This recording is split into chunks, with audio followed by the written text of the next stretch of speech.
히브리서 4장 우리가 9절부터 13절까지 읽겠습니다. 4장 1절에서 13절이 좀 많고요. 그래서 우리 9절에서 13절까지 같이 읽겠습니다. 시작.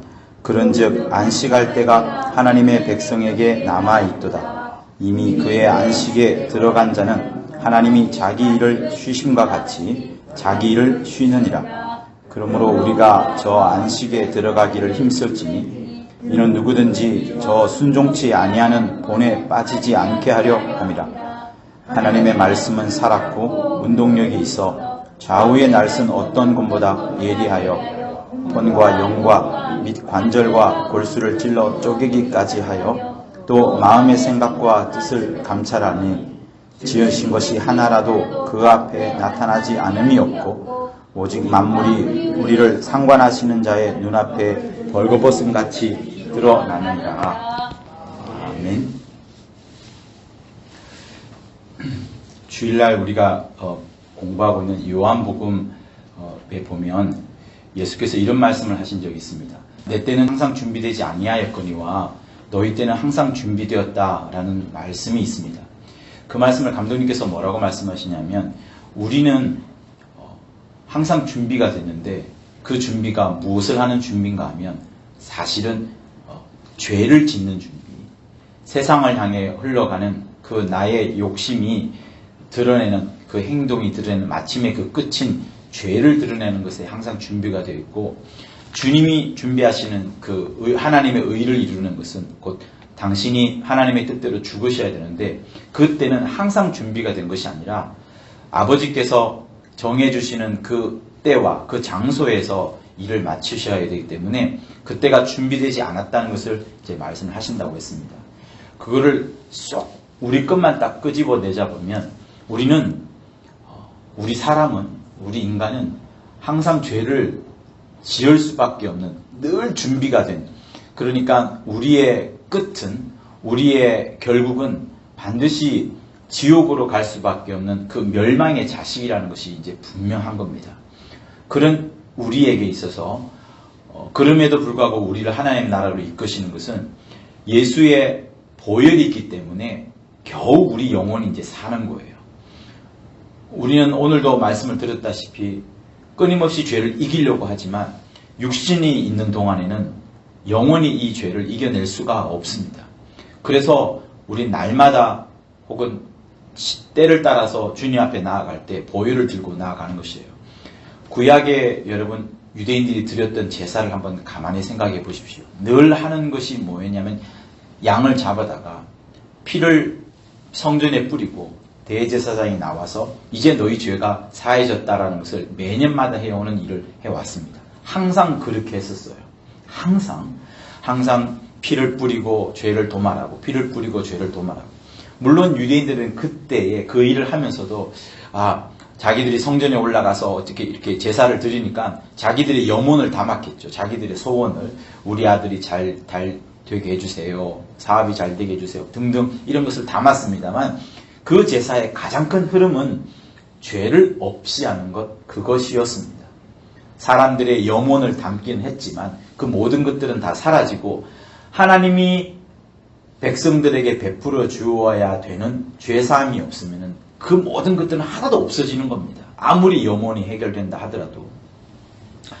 그래서 우리 죄가 이렇게 가득하고 끊임없이 앞으로의 우리 미래의 죄도 있을 것인데 여기서 우리를 계속해서 건져내는 것은 예수의 보혈이라고 말씀드렸습니다. 그러면 내가 죄를 지었을 때 이 보혈을 갖고 씻으면 되겠지만 그래도 나를 하나님의 의로 또 예수 믿는 사람으로 나를 이끌어가는 그 무엇이 또 있습니다. 그게 무엇인가 하면 하나님의 말씀이에요. 그러니 말씀에 대해서 내가 정확하게 또 깊이 있게 하나님의 뜻을 제대로 알지 못하면 더 많은 죄를 짓게 되고 또 아니면 죄 가운데 살게 되고 또 말씀이 내 속에 들어와 있지 않으면 아예 세상 사람과 똑같이 살 수밖에 없는 것이 우리인 겁니다. 그래서 우리는 하나님의 말씀이 정말 무엇인지 하나님의 뜻이 정말 이때에는 또 이곳에서는 무엇을 말씀하는지를 정확하게 알 필요가 있습니다. 근데 우리는 그냥 예수의 보혈만을 의지하여서 한 주간을 살아가고 또 흥청 많고 잊고 있다가 또 한 주간 와서 회개하고 또 살고 이렇게 살아가는다면 하나님이 우리를 보실 때 기뻐하시는 하나님의 자녀의 삶이라고는 할 수가 없을 겁니다. 하나님 아버지께서 그 아들을 가장 내 사랑하는 자요 기뻐하는 아들이라 이렇게 말씀하신 이유는 예수를 바라보니 정말 내 뜻을 그대로 이룰 자요, 내 뜻대로 순종하고 내 뜻대로 죽기까지 복종할 자임을 아셨기 때문에 그 침례받기 전에, 이미 십자가에 달리기 전입니다. 십자가에 달리기 전, 침례받기 직전에 하늘에서 요단강에서 삼위가 일체가 되어서 하늘에는 목소리가 들려오고 하나님 아버지의 목소리가 들려오고 아들은 거기에 순종하고 성령이 임하시면서 삼위가 일체되는 그 순간에 내 사랑하는 아들이요 기뻐하나이다 이렇게 하나님이 말씀을 하신 겁니다. 그것은 그가 그야말로 아버지의 뜻대로 순종하는 자이기 때문에 그랬던 겁니다. 그러면 저도 그렇고 여러분도 그렇고 우리가 살아가면서 하나님 아버지의 인정받기를 원해요. 우리가 내 부모로부터 인정받기를 정말 원하지 않습니까? 만약에 부모로부터 인정받지 못하고 늘 꾸지람을 받고 또 미움을 받는다 그러면 아마 살기가 싫을 겁니다. 그 중에는 어떤 자는 아마 우울증에 걸려서 극단적인 선택을 할 자도 있을 거예요. 그만큼 부모로부터 또 우리 영의 아버지로부터 인정함을 받고 사랑을 받는 것은 매우 중요합니다. 그러나 여러분, 우리는 이 땅을 살아가면서 어떻게 삽니까? 지하철을 한번 가보세요. 기차를 한번 타보세요. 거의 하는 것들이 엄지, 옛날에 이제 엄지의 탈출이라는 이런 동영상도 있었잖아요. 주일날에도 끊임없이 엄지 손가락을 움직여서 좋아요 누르고 톡 부르고 하는 게 이제 옛날인데 요즘은 그것도 하지 않습니다. 거의 말로 하고 동영상 보기에 이제 바쁜 그런 시대가 되어버렸습니다. 세상은 내버려 두잖아요. 우리도 내버려 두잖아요. 그러면 모두가 다 즐거움을 쫓아서 살아가게 됩니다. 그 즐거움의 끝은 향락이 될 것이고 그 향락의 끝은 여러분 재미가 아니라 결국은 죽음밖에 있지 않습니다. 우리를 내버려 두면 우리 역시도 세상 사람처럼 즐거움을 쫓아서 살게 됩니다. 하나님이 그걸 원하실까요? 아닐 겁니다. 마귀가 우리에게 그걸 원하는 거예요. 그래서 이것을 막기 위하여서라도, 아니 굳이 하나님께서 막으실 필요는 없지만 그러지 않는 삶을 위하여서, 우리가 신령한 삶을 쫓기 위하여서 하나님은 우리에게 말씀을 주셨어요. 여러분, 오늘 이 본문에는 안식할 때가 하나님의 백성에게 남아있도다 라고 이렇게 구절에서 시작하는데 4장 1절부터 안식에 못 들어갈 자가 있다라고 말을 합니다. 지금 이때는 안식일을 이야기하는 시대가 아니라 신약의 시대입니다. 구약의 시대가 아니에요. 구약 때 그 안식일을 일주일마다 지켜왔던 그 안식을 말하는 게 아닙니다. 그리고 심지어 4장 처음부터 있는 게 아니라 3장 1절부터 안식이 주어져 있어요. 안식. 이렇게 하나님의 안식을 말씀하시는데 왜 이런 이야기를 하냐면 안식에 못 들어올 믿는 자가, 믿다고 말하는 자가 있다는 것을 히브리 이때 당시부터 이야기를 하는 겁니다. 그러면 우리는 어떻게 할까요? 우리 역시도 마찬가지예요. 우리가 믿는다라고 말을 하지만 겨우 구원이 받는 자가 있는가 하면 하나님의 안식에 아직 못 들어올 자도 있습니다. 겨우 구원받는 자는 여러분 정말 행운인 거예요. 그나마 희미해지지 않은 그 예수의 피가 조금이라도 있어가지고 그 사람이 천국에 뿅 들어온 거지, 자신있게 과감하게 하나님 나라에 들어온 게 아닙니다. 그렇게 구원함을 겨우 받는 자는 잘못하면 안식에 못 들어올 수도 있다는 것을 히브리서는 이야기를 하고 있는 거예요.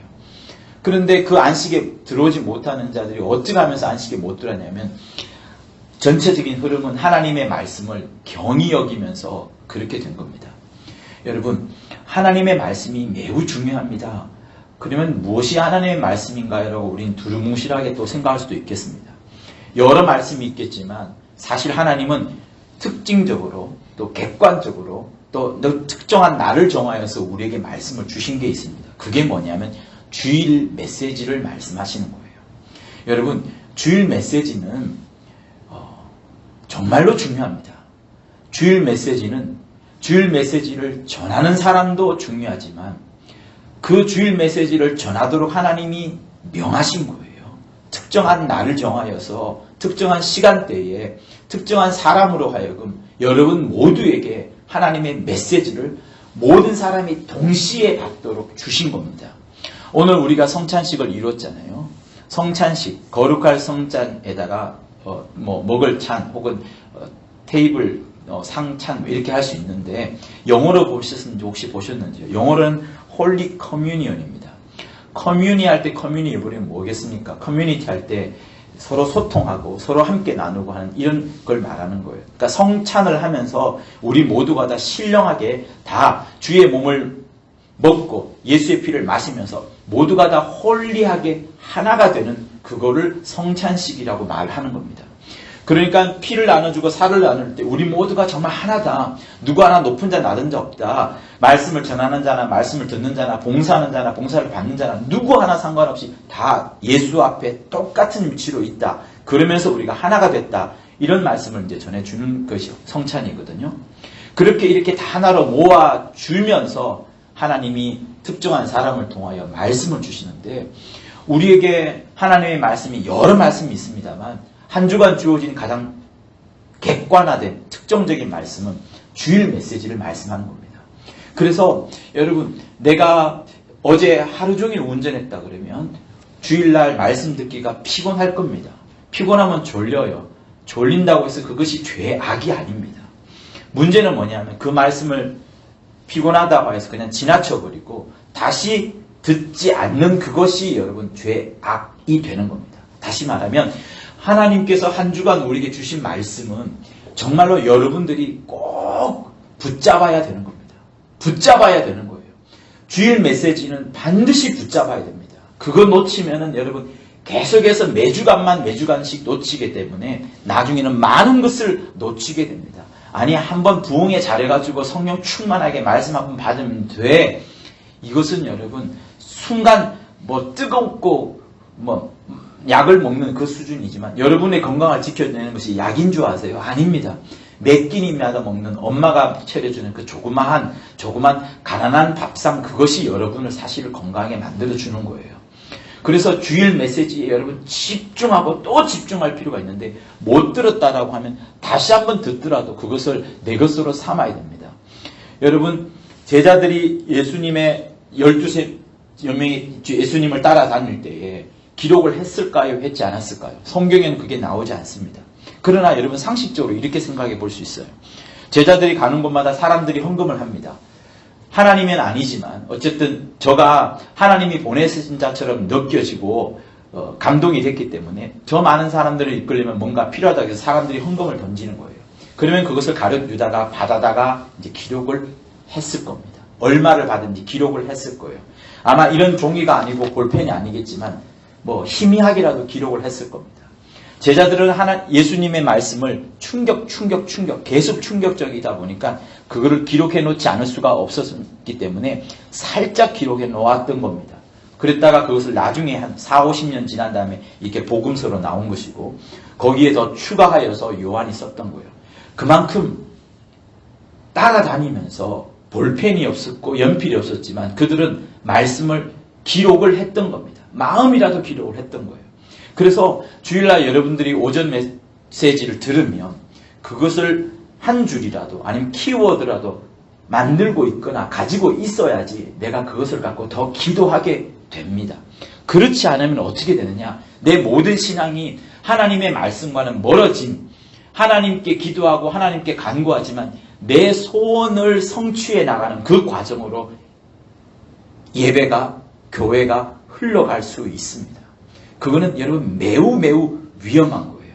내가 하나님 이름을 갖고서 나 자신만을 위해서 기도하잖아요. 내 소원을 갖고 기도하잖아요. 우리 가정의 문제만을 갖고 기도하잖아요. 그거는 사실은 하나님과는 큰 상관이 사실은 없어요. 이 땅을 살아가면서 살아가기 위한 하나의 방편으로서 필요할 수는 있겠지만 그것 자체가 하나님의 뜻을 이루어가는 것이 아닙니다.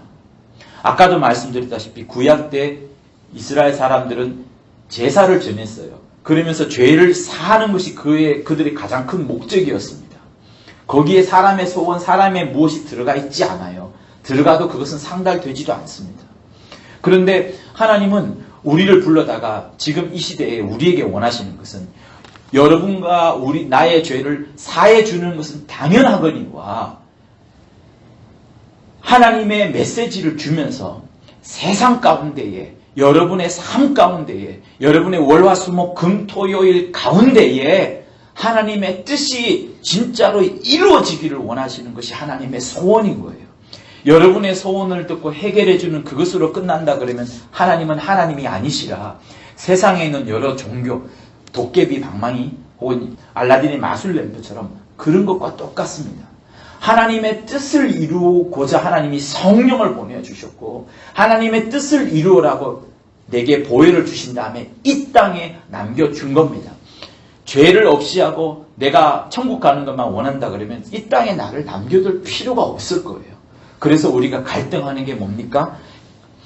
내가 죄를 짓는 것과 의를 행하는 그 양사이에 갈등하는 것이 육신이 이 땅에 남아있기 때문에 갈등하는 것인데 그 갈등 속에서 한편으로는 죄를 짓고자 하는 마음, 한편으로는 하나님의 의를 이루고자 하는 나의 소중하고 간절한 마음, 이것들이 이제 대립하는 게 우리의 인생 아니겠습니까?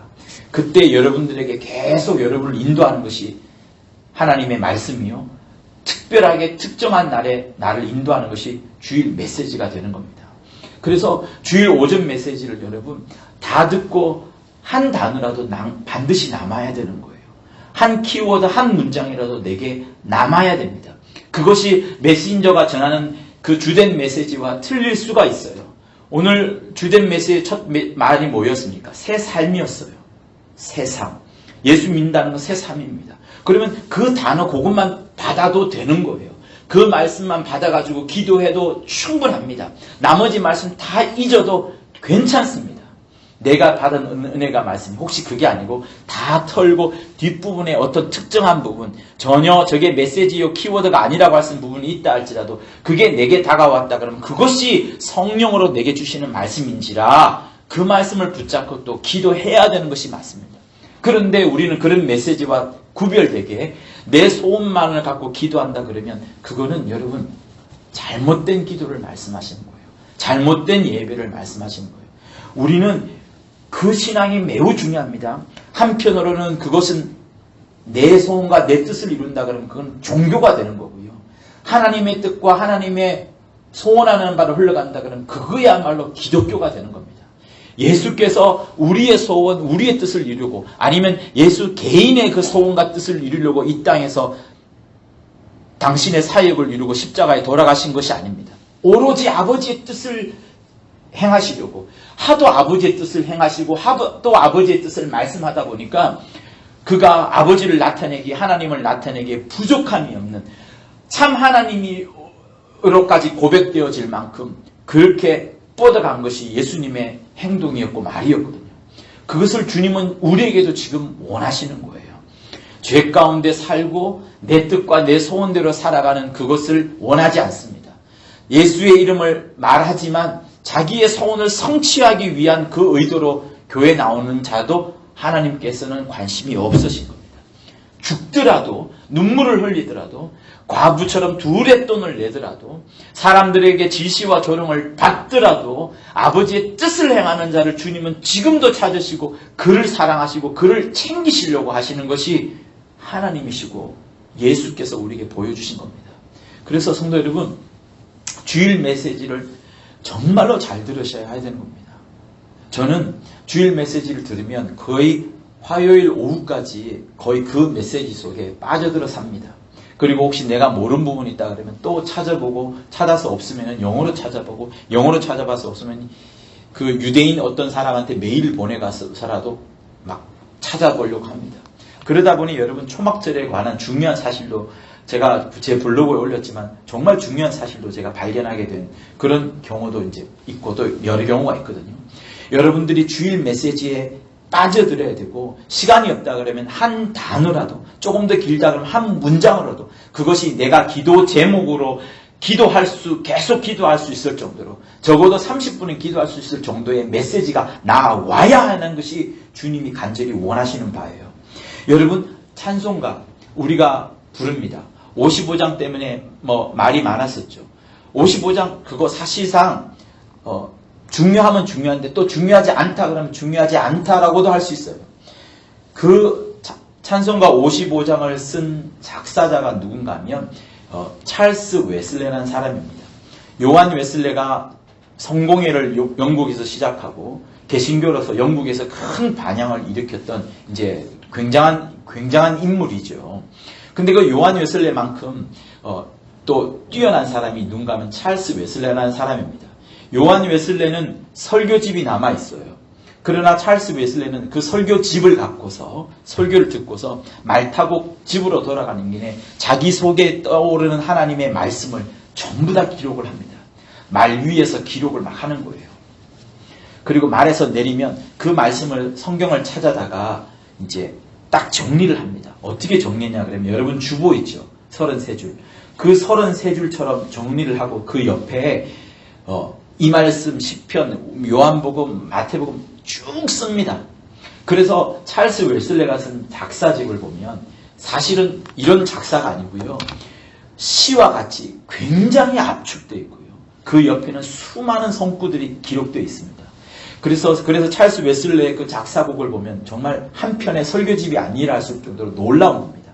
그런데 그 작사집을 보고 유명한 작곡가들이 감동을 받아가지고 빵빵빵 써낸 것이 지금 우리 찬송가 55장에 있는 하나님의 크신 사랑 나오는 그 곡으로 된 것이 이제 있고 그것이 이제 미국에서 굉장히 유명한 것이고요. 오늘 우리가 불렀던 것은 영국에서 또 다른 작곡가가 또 이렇게 쓴 겁니다. 그러니 찰스 웨슬레가 하나님의 말씀을 듣고서 가장 영감으로 되는 것을 압축해가지고요. 가장 요약해가지고 딱 써냈고 그거를 집에 가서 엄청난 성구를 갖다 붙이고 또 막 정리를 해가지고 딱 끄집어낸 게 작사된 찬송가 가사인 겁니다. 그러니 찬송가의 가사는 사실상 여러분 엄청난 영감이 있는 거예요. 어찌 보면 구약 성경보다 더 영감이 있습니다. 여러분 성경을 잘 읽어보다 보면 이 예수의 제자들도 이 성경 저 성경 너희들이 성경을 읽다가 너희들이 선지자의 여러 글을 읽다가 이걸 보지 못했느냐라고 말씀하시면서 여러 성경을 말하거든요. 그러니까 찬송가 66권 중에 구약만 말씀하는 게 아니에요. 굉장히 많은 말씀 중에서 고르고 고른 것이 구약 성경이고 성경이잖아요. 그런데 예수께서 오신 다음에 영감을 갖고 준 하나님의 예수의 말씀만으로 충분히 가득 찬 것이 신약이고 또 그 말씀을 아까 말씀드렸다시피 찰스 웨슬레가 요약해내고 뽑아낸 게 찬송가 가사인 겁니다.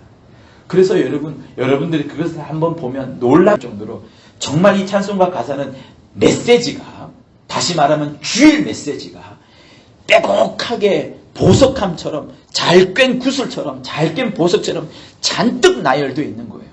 그래서 곡이 어떻다, 음이 어떻다 이게 중요한 게 아니라 그 가사를 부르면서 내가 하나님의 메시지를 내 영혼 속에 새기고 그것을 하나님께 찬양하면서 부르는 시간이 이 찬송가 부르는 시간이에요.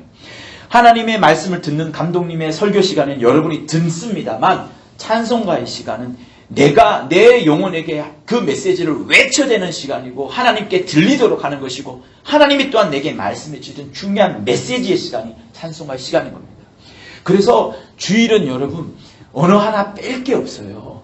찬송가가 음이 틀려도 좋고 곡이 맞지 않아도 좋고 그래서 저는 여러분들이 정말 이렇게 했으면 좋겠습니다. 여러분들이 삶을 헤쳐나간다는 게 무엇인지를 아는 분들은 알겠지만 우리가 신앙생활 한다는 것은 내 앞에 검은 구름처럼 흙구름처럼 가득 낀 그 장마 속에서 그 빛을 향하여서 막 헤매 나가면서 그런 과정 속에 우리가 사실 있는 것이 맞아요.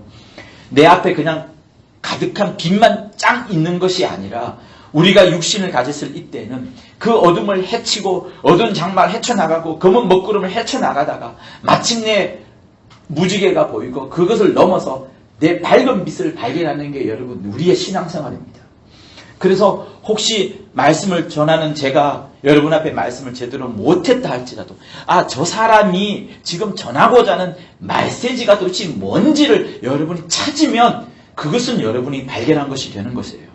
내가 앞에 있는 선자가 나보다 훨씬 더 어리고 말씀을 잘 못하는 누군가가 나와서 간증한다 할지라도 그 속을 막 헤쳐나가서 그가 우리에게 주고자 하는 하나님의 메신저는 무엇인지, 그를 통하여 우리에게 주고자 하는 메시지가 무엇인지를 찾으려고 해야 되는 것이 여러분 우리의 신앙 생활인 겁니다.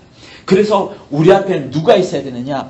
누가 서든지 누가 서지 않든지 항상 내 앞에는 누가 있어야 돼요? 예수만이 있어야 되는 겁니다. 그 메신저를 통하여서 그 속에서 예수가 주는 메시지를 찾아야 되고, 찬송가 속에서도 그것을 우리가 함께 부르지만, 온 성도가 함께 부르지만 그 온 성도 속에서 주님이 내게 주시는 주님의 메시지를 찾아야 되는 것이 맞는 거예요. 그래서 우리 신앙생활은 항상 누구를 찾아가느냐? 예수를 찾아가는 겁니다. 내가 누군가를 신방을 가요. 신방을 가면서 이 사람에게 전해줄 메시지가 있지만 그를 통하여서 주님이 내게 만나면서, 누군가를 만나면서 또 다르게 내가 느끼는 어떤 감동, 또 그때 메시지가 있고 그를 찾아가면서 느껴지는 여러 감흥들이 주님을 또 내게 만나게 해주시는 그것입니다. 그래서 무엇을 하든지 어떤 역경 속에서든지 간에 예수를 찾아야만 우리 신앙생활을 승리하는 것이지, 나머지 모든 신앙은 사실은 다 실패 아니면 몇 점 되지 않는 신앙밖에 되지 않습니다. 항상 예수를 찾아야 되는 거예요. 예수의 메신저를 찾아야 되는 겁니다. 왜? 우리의 신앙은 어디까지 가는 거예요? 저 하늘에서 우리의 팔을 벌리고 우리를 기다리고 있는 예수 품 안에 들어가서 그의 품 안에 넉넉하게 안식에 거하는 겁니다. 사람은 여러분들에게 만족을 주지 않아요. 젊은 나이에 그는 내게 만족을 주고 큰 세상의 무엇과도 비교할 수 없을 만큼 뭔가를 준 사람이다. 남편이든 뭐든지 간에 이라 할지라도 그는 늙어갑니다. 사람에게는 연한이라는 게 있어요. 모세도 느보산까지만 갔지 요단강을 건너가지 못했습니다. 하나님은 모든 사람에게 경계와 한계를 두면서 사람이 끝이 아니고 그 뒤에 반드시 예수를 발견하도록 주님은 장치해 두셨습니다. 그래서 누구를 만나든 누구를 못 만나든 누구에게 핍박을 받든 누구에게 어려움을 당하든 항상 그 뒤에 있는 그 먹구름과 그 잔뜩 낀 장막 뒤에 있는 예수를 찾으려고 해야 되는 게 우리의 신앙 생활인 거예요. 여러분, 그래야 맞습니다. 그래야지 그 사람은 정말 이 땅에서부터 안식을 얻는 거예요. 그러지 못하면 안식을 얻지 못합니다. 그래서 잔뜩 지금 히브리에서 3장에 걸쳐 4장에 걸쳐까지 이야기하다가 9절에 와서 또다시 안식할 때가 하나님 백성에 남아있는데 그 안식에 들어가지 못하는 자가 있을 것이다. 하나님께서 자기 일을 지금 쉬셨어요. 하나님도 이제 쉬시고 그 전까지는 열심히 일을 했는데 우리가 이 땅에 남아있으면서 세상 사람들처럼 보는 거 좋아하고 손으로 두드리는 거 좋아하고 그렇게 호모 루덴스처럼 노는 인간을 호모 루덴스라고 합니다. 놀고자 하는 인간을 루덴스라고 하는데, 노는 것에 우리가 집착이 있다 그러면 우리는 하나님을 절대로 발견할 수 없을 겁니다. 세상은 계속해서 여러분에게 편의를 제공하고 노는 것을 제공하고 즐거움을 제공할 겁니다. 그러나 하나님께는 그런 것이 관심이 없으세요. 어차피 세상은 음부의 세계의 것이라 없어지고 맙니다. 여러분, 그렇지 않다 할지라도 그렇게 계속해서 그 루덴스 속에 노는 것에 빠져보십시오. 즐겁습니까? 정말 즐거운가요? 유익하던가요? 언젠가는 여러분 이게 다가 아닌데 라며 후회하는 고백을 하지 않습니까? 그래서 내가 부족하지만 끊임없이 우리는 죄인으로서 죄를 지었는 모양으로 흘러갈 겁니다만, 그래도 이 시간 말씀을 들으면서 하나님의 말씀을 붙잡고 하나님의 말씀을 이루려 하고, 또 특별히 그 말씀이 주일날 주신 메시지를 통하여서 특별하게 나를 이끌어가는 것이니 주일 오전 메시지에 정말 집중하고 그 메시지가 나를 이끌어가도록, 하나님의 말씀이 나를 이끌어가도록 하는 귀한 여러분이 되실 것을 예수 이름으로 부탁을 드립니다. 그래서 하나님의 말씀이 이렇게 말씀합니다. 살아있고요, 운동력이 있습니다. 말씀은 여러분의 모든 것을 압니다. 내가 정말로 영적인 사람인지, 내가 정말 하나님에 사로잡혀 사는 사람인지, 아니면 한 다리는 하나님께 걸치고 있지만 내 가장 원하는 바는 세상이 있는지 하나님의 말씀을 분명히 안다는 거예요. 좌우의 날선 어떤 것보다도 예리하여서 내 혼을 칼집장이가 칼질을 잘하여서 뼈와 살을 분리해내는 것처럼 스시집에 가면 그 칼 쓰는 쟁이가 정말 잘 예리하게 독을 발라내고 지느러미를 벗겨내고 맛있는 살만 골라내는 것처럼 영과 관절과 골수를 찌르고 쪼개기까지 하는 것이 하나님의 말씀입니다.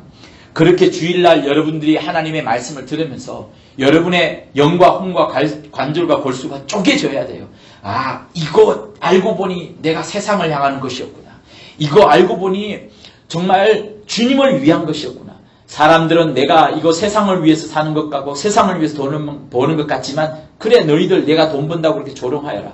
그러나 정작 나는 이것을 하나님의 뜻을 위해서 쓰는 자다라고 판단해 주는 것은 살아있는 좌우에 날쓴 것처럼 말씀이 판단해 주신다는 겁니다. 그래서 찔러 쪼개기까지 하고 마음의 생각과 뜻을 능히 감찰하는 것이 하나님의 말씀이요. 마침내는 우리가 하나님 앞에 설 것입니다. 지으신 것이 하나라도 그 앞에 나타나는 않음이 없고 오직 만물이 우리를 상관하신 자의 눈앞에 벌거벗은 같이 드러날 것이다.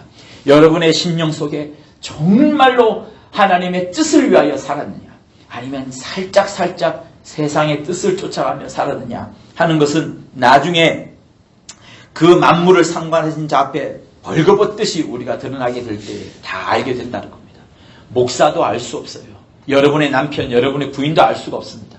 그래서 목사가 여러분 판단하는 것도 틀린 것이고 여러분의 부인과 여러분의 남편이 여러분을 판단하는 것도 틀린 거고 심지어 나도 나 자신을 판단하는 것이 틀릴 수 있어요. 왜? 어느 날은 이랬다가 저는 저랬으니까. 그러니까 말씀 앞에 서 있는 지금 주일날 나를 부르시는 그때 새벽 기도 때에 또 언젠가 여러분이 하나님의 말씀에 무릎 꿇었을 때 그때만큼이라도 여러분의 영혼이 하나님의 말씀 앞에 굳건하게 설 수 있도록 매달려야 되는 그것이 주님이 원하시는 겁니다. 여러분 우리는 늘 죄 가운데 있고 죄를 향하여 뜀박질할 수밖에 없습니다.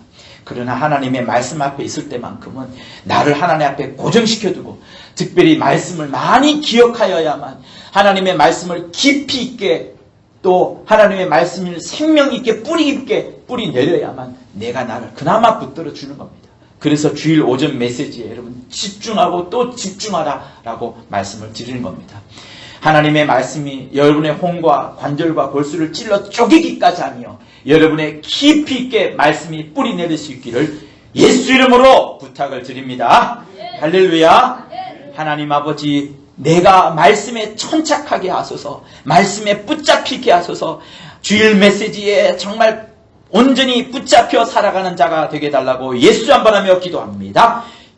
예수여 주의 말씀에 붙잡혀 살아가는 우리 성도들 되도록 인도하여 주옵소서. 하나님의 말씀이 우리를 인도하고 하나님의 말씀이 우리를